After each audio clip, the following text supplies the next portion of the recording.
الحمد للہ وکفی وسلام علی عبادہ الذین اصطفاہ اما بعد۔ محترم سامعین،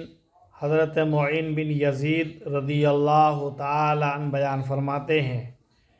کہ میرے والد حضرت یزید رضی اللہ عنہ نے صدقہ کا ارادہ فرمایا اور صدقے کی نیت سے کچھ مال نکالا، دینار نکالے اور نکال کر مسجد میں لے کر گئے اور ایک صاحب کو دے کر آئے کہ اگر کوئی ضرورت مند آئے تو آپ انہیں دے دینا۔ اتنے میں مسجد میں گیا اور ان صاحب سے لے کر آ گیا۔ جب میں گھر پہنچا تو والد صاحب نے کہا کہ قسم اللہ کی، تمہیں تو دینے کا ارادہ میرا تھا ہی نہیں۔ میں اپنے والد کو لے کر آپ صلی اللہ علیہ وسلم کی خدمت میں پہنچا اور پورا قصہ سنایا کہ میرے والد نے صدقہ کے نیت سے مسجد میں ایک صاحب کو دیے تھے، ان صاحب نے مجھے دے دیے ہیں۔ تو آپ صلی اللہ علیہ وسلم نے ارشاد فرمایا، یزید، تم نے جو صدقے کی نیت کی تھی تمہارا صدقہ ادا ہو گیا، اور معین، جب تم نے لے لیے تو تمہارے ہو گئے، تم چاہو جیسے ان کو استعمال کر سکتے ہو، اپنے کام میں لا سکتے ہو۔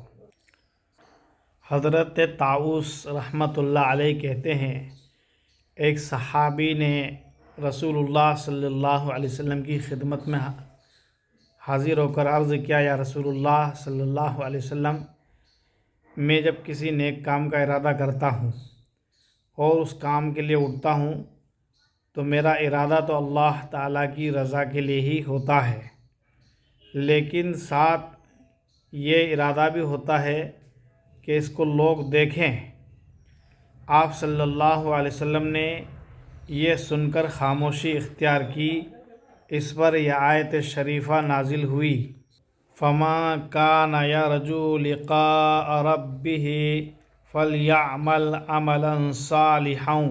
وَلَا يُشْرِكْ بِعِبَادَتِهِ رَبِّهِ أَحَدًا۔ ترجمہ یہ ہے، جو اپنے رب سے ملنے کی آرزو رکھتا ہو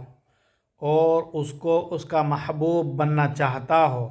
اس کو چاہیے کہ وہ نیک عمل کرتا رہے اور اپنے رب کی عبادت میں کسی کو شریک نہ کرے۔ اس آیت شریفہ میں کسی بھی نیک عمل کو ریاکاری سے کرنے سے منع کیا گیا ہے، یعنی کوئی عمل ریاکاری سے نہ کیا جائے،